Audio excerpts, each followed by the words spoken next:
Welcome to the Bullpen Show, sponsored by Architect Sports and our new partner, who we're going to talk about in just a minute, Carolina Counseling for Athletes. Before we get to Megan Cannon, our guest, we're going to talk first a little bit about what's going on across high school diamonds in our state. Any information that you want, whether it be games that we've covered, region standings, scheduling, of course, the scoreboard is on there as well, and we've got the watch list coming up starting next week as well, where you'll be able to check into the top players across our state, their statistics. If their coaches have turned those in, we'll have all that across the state on our website as well. So again, thediamondprospects.com. We're right in the middle of baseball season, and anything that you need, you can find right there.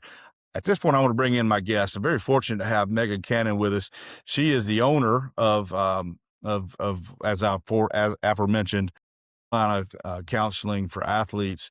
She is a mental health and sports performance therapist, and this is going to be, I feel like, a very important thing for all athletes. Certainly, baseball players is our market, Megan. But I want to bring you in right here because we're going to talk about some important things that baseball players and athletes don't know. So, first of all, I appreciate you joining the show. How are you doing today? I'm great. I'm so excited to be here, Austin. Well, you got an extensive background in sports, and I'd rather than me read down your resume, I would much rather just give you the floor to tell us a little bit about what you do, your background in sports, of course, what you do now, and then we'll talk a little bit more about why you're our main guest today here on the Bullpen Show. Tell us a little bit more about yourself. Yeah, sure. Well, I have a long history of being a sports fan and player. So I played soccer and basketball all growing up and was lucky enough to play soccer in college. I went to Western Carolina University.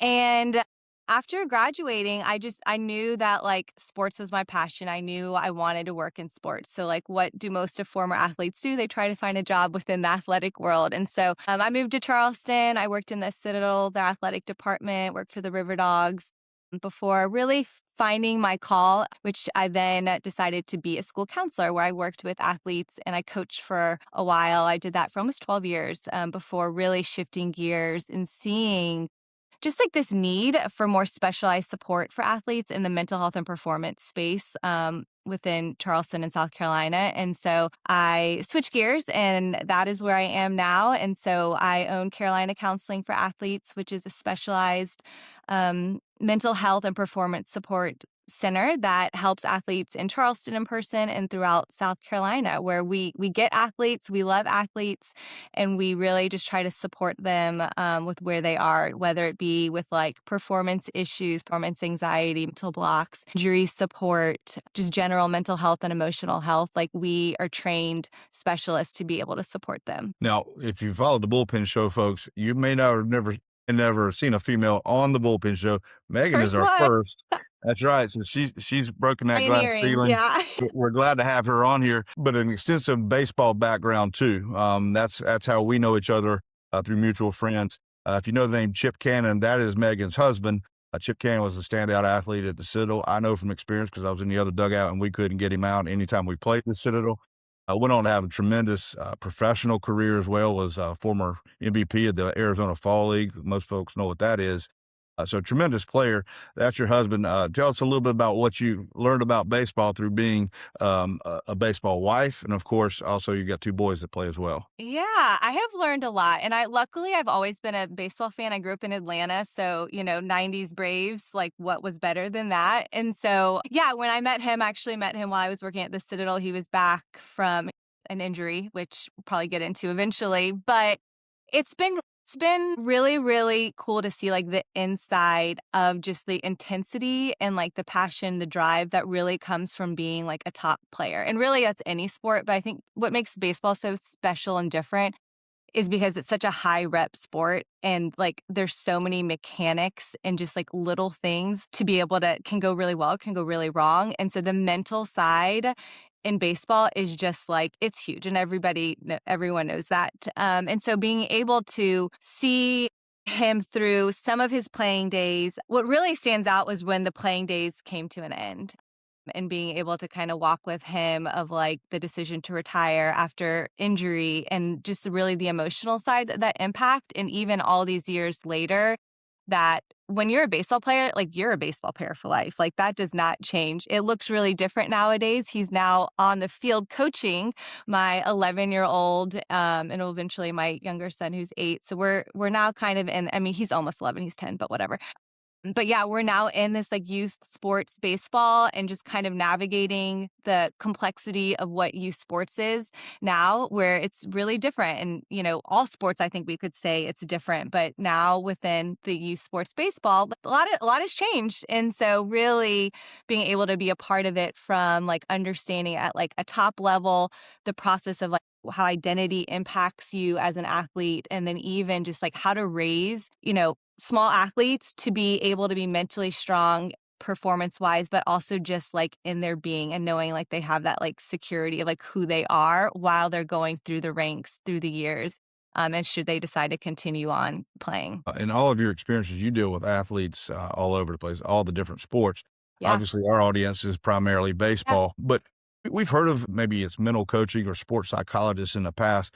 What I would like to know, and I think a lot of folks that are listening to this right now would like to know, is a little bit more about your profession. Tell us a Mhm. little bit about what your profession does and why what you do and folks like you do is important for athletes. Yeah, I mean, I think what makes Carolina Counseling for Athletes unique and special is that we really try to bridge the gap between mental health support and like sport performance. So, like, mental coaching certainly has its place, and also like the mental health. But like what we know about just the body in the sense, like it's all connected. So, on one end, we could be working with an athlete that is suffering like some depression symptoms, some anxiety. So that leans a little bit more into like your mental health side. But then also, we're talking about like optimal performance, nervous system regulation to be able to be in those pressure packed moments and be able to like stay calm and stay in your flow state. So being able to kind of cross over into both fields really just offers like a holistic approach in supporting athletes. And within the baseball, touching on what nervous system regulation is, it's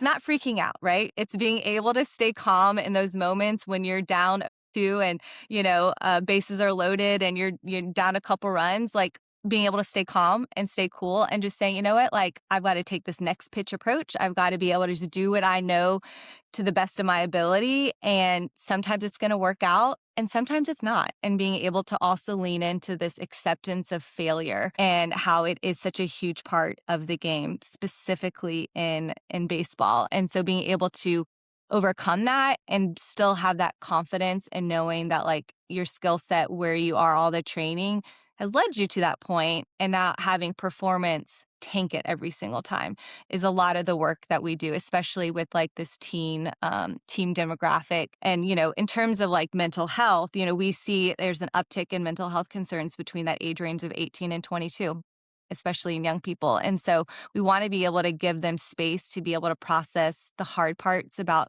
not just being a human, but being like an athlete and working to overcome just some of like the barriers that oftentimes life is going to throw at you. And so this specialized care is really about like meeting the athlete where they are. And sometimes it leans really heavy into performance. Sometimes it leans really heavy into like visualization and like traditional like mental skills things. But then sometimes like there's also real life stuff that's happening, that, grief that they're dealing with, relationship concerns, academics. And so we kind of can teeter back and forth depending on what they need. And what I'm hearing you say, and correct me if I'm wrong, basically everybody can benefit from what you do for a living, right? I think so. Who needs what you do? Yeah. What are the benefits if somebody's sitting there trying to teeter on whether I need to pick up the phone and call this person? This Hmm. sounds like I want to hear more about this. What types of who are candidates for Yeah. you? Who needs the service that you provide? Yeah. I would say, on the broadest terms, if you are an athlete looking to continue your career and noticing that, like, you know what, like maybe I need to have some like skills to be able to develop the mental side of the game, I would say yes. So, like, whether there's something going bad or not, but what we see typically that drives people to us is performance issues. So, like a mental block, the yips, something that like they're not performing optimally and they're not sure what's going on. The other would be like injury support. So when athletes have like a pretty significant injury, so like say a Tommy John surgery, and they're out for months and months on end. It's a lot, and the increase in signs of depression increased significantly during that. They lose a lot of their identity. They lose their almost like their opportunity within the team. There's a lot of fear of rehabilitation. There's a lot of fear of coming back. Am I going to be as good as I once was? Will they still need me on the team? What's my role? And so if I can get an athlete on the front end of that, like they've had the surgery, they've started PT, and be able to walk with them through that, what I see is their recovery is faster, like they're able to heal. We're also able to kind of process what got them there, because an injury in itself, especially with the surgery, like it's a traumatic event to your body and your brain.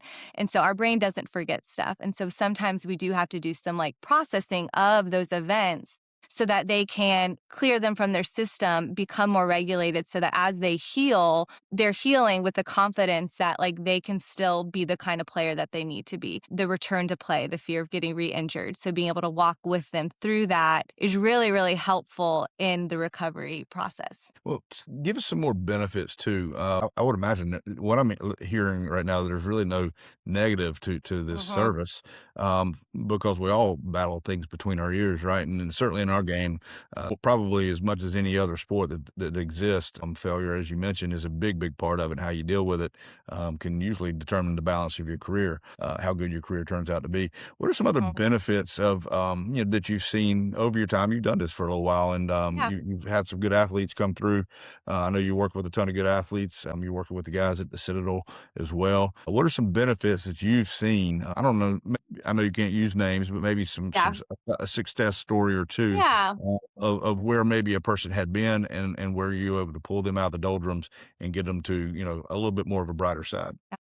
Well, research says that mental performance skills offer a 15% increase in like performance. And so I think that speaks pretty highly in saying who wouldn't want to have a little bit of a nudge of in their performance. And so, the clients that I see, teens and adults, mostly at college age, but I would certainly think there's a lot of value in that like younger playing career of just like that shift of like identity, like I mentioned, of like what's next for me. Who am I without being a baseball player? What are my interests? So people who aren't really sure of what is to come is also really helpful to like be like have someone like support them in figuring that out and figuring out like who they are. Who, being a baseball player, it's a part of you, but it's not all of you. So highlighting that and being able to give that space, like give some energy to that is really helpful.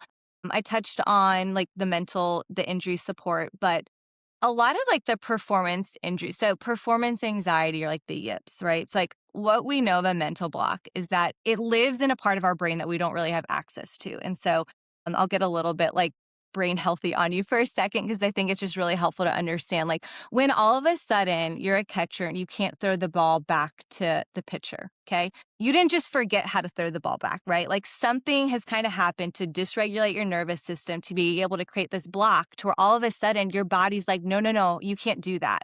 When you're like rationally thinking, no, just throw the ball back. It's not that big of a deal. You've done this thousands of times. And so that's when we just kind of get a little bit curious. Like what is stuck in that part of the brain that we can't rationalize our way out of to be able to say, okay, where's this mental block coming from? And so when working with athletes who have something like that, I use a technique, a modality called brain spotting. And what that is we use a fixed eye gaze to be able to access the deep part of our brain where things get stuck.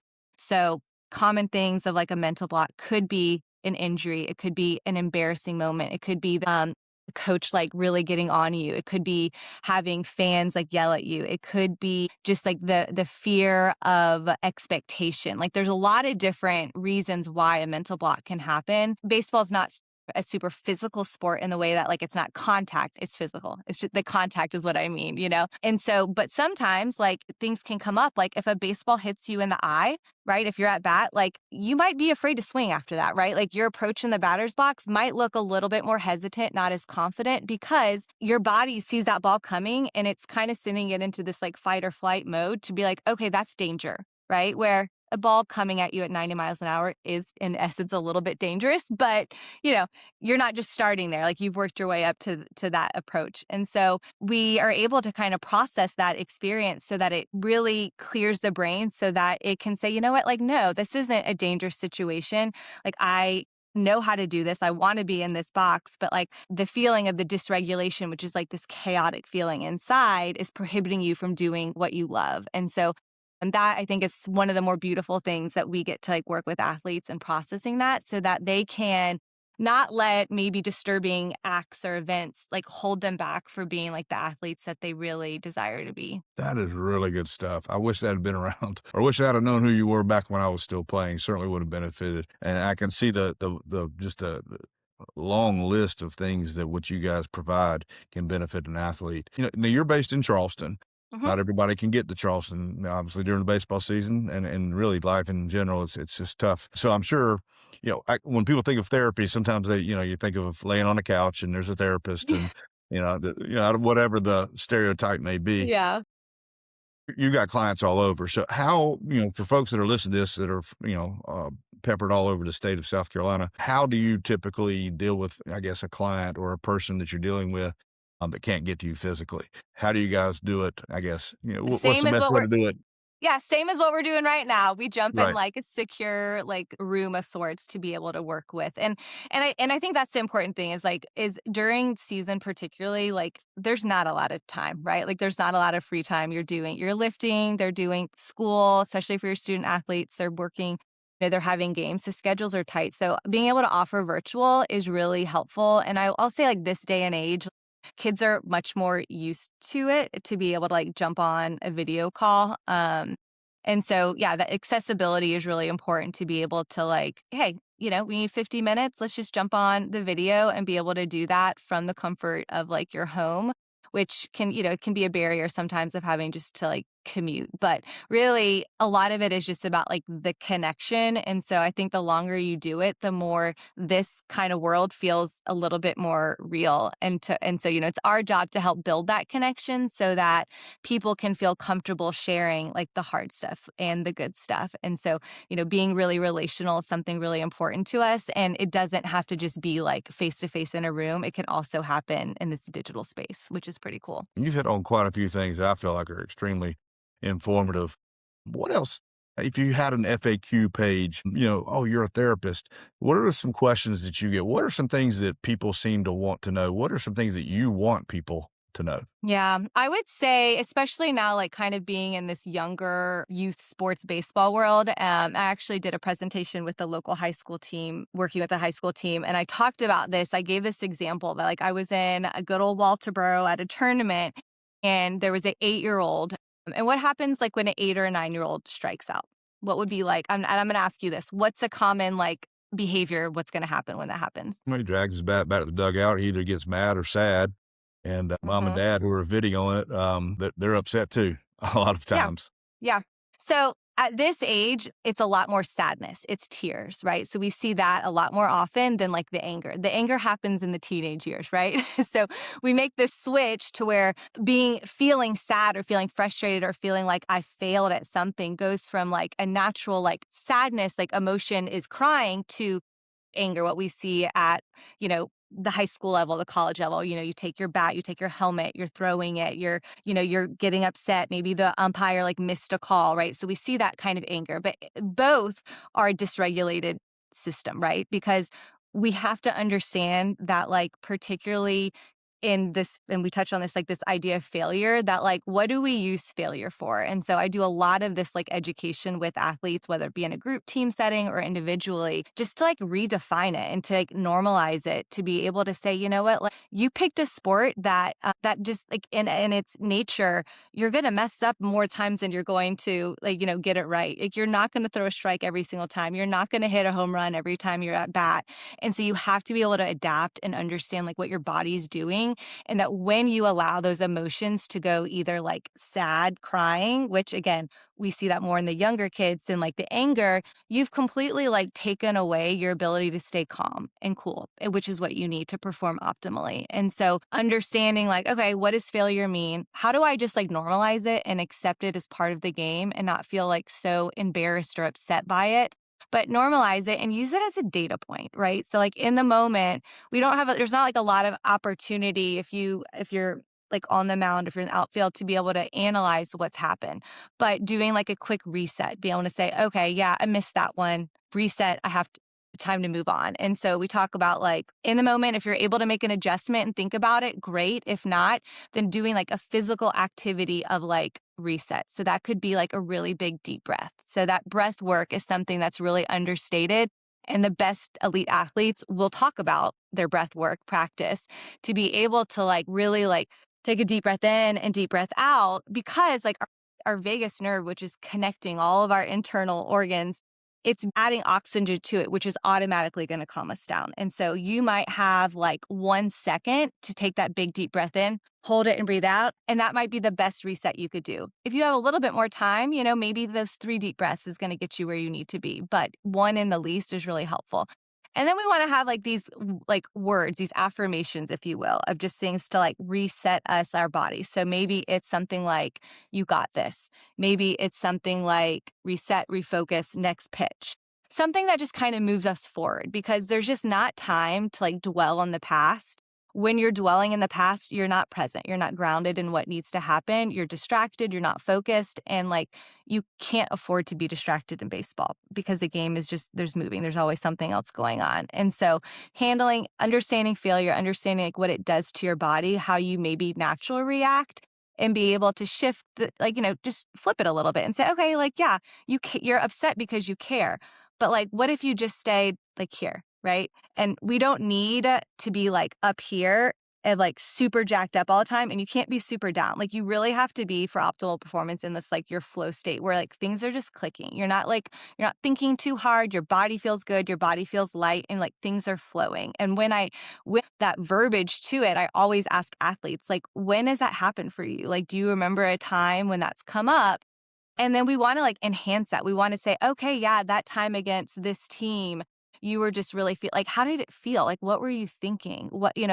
Because it's happened. So we want to be able to like tap into that memory because visualization is also like a really huge key component because your brain, I think this is so cool. Your brain doesn't know the difference between a physical rep and a mental rep. So if I'm sitting at home at night on an off night, like I can visualize myself performing optimally, having a really quality at bat, which is something we want to focus on, not just like getting hits every time, a quality at bat, a really strong pitching outing, being really focused in our defense, keeping the ball inside of us, all of these things, like I can do that anytime, right? Like you don't just have to be on a field.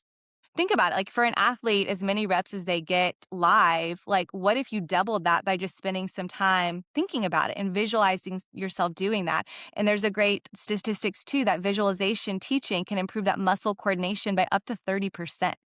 Like, so really being, this isn't some woo-woo stuff. Like this is research back to be able to say like, this is how your brain works. This is how your body works. So like the more you can kind of learn it and get in touch with it, then the better you're going to perform on the baseball field and also like in real life situations. Cause again, that's also really important to me too.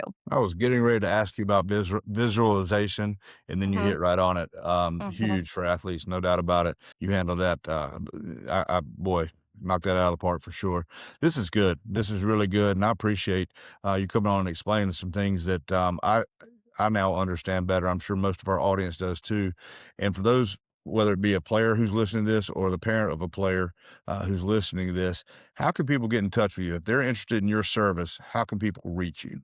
So you can check out our website, carolinacounseling4athletes.com, and fill out an inquiry and we'll get in touch with you and see, be able to figure out what's going on and figure out what's a good fit and be able to talk more about like what our services are.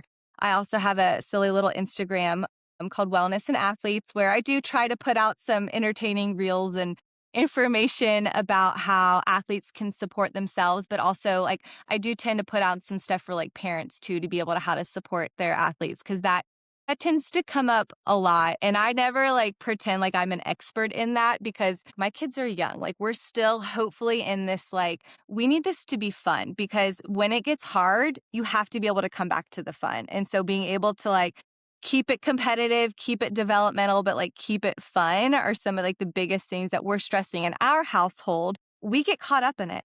Like we do. We're both like, played at a really high level in our sports. So to be cool and calm it takes a little bit of like effort and intentional. And I always joke Chip gets a lot of free counseling advice from me about what that looks like and just like our body language and what we're repeating to them and being able to like support them so that again, like when the time comes when they have to kind of really flip that switch, that they're still in it. Like they still know that like we love them no matter what, that our love isn't, dependent on their performance. And so, we get to work together as a team to like kind of checks and balance ourselves because it's hard. When you get in that car right after the game, what the tempting thing to do is just to like analyze the whole game, tell them what they did, what they need to improve on. But that's not always the best for every athlete. And so, again, like on my page, I do kind of go into some parenting tips and thoughts to help support them so that they can get through the youth.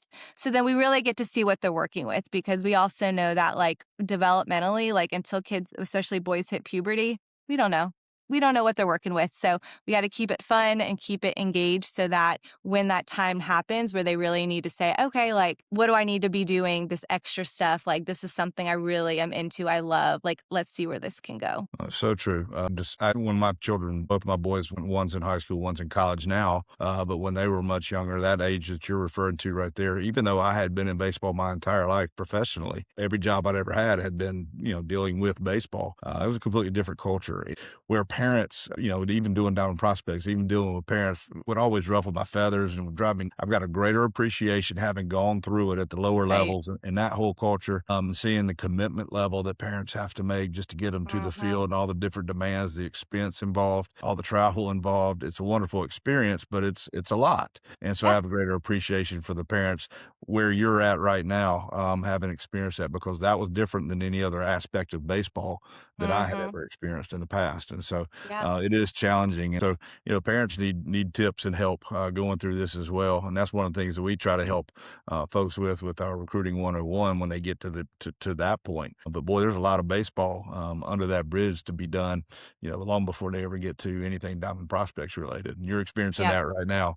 But Yep. those are great days. They pass quickly, but it's so I much know. fun. And it It's a has lot to of be fun. fun. Yep. Well, look, did we leave any meat on the bone? Is there anything else that you want people to know before we wind down here? Can you think of anything else that you want to give Yeah. folks as a parting shot? I know a common thing that I'm always talking about is like focusing on the things you can control versus the uncontrollables because we spend a lot of energy focusing on things that we can't control. The umpires, the other team, coaching decisions, right? Like, so if I can lean more into say, what are the things that you can control within your world, and what does that look like? It's my attitude, it's my effort level, it's my like, am I working? Am I putting in the time? How is my like communication? What's my leadership look like?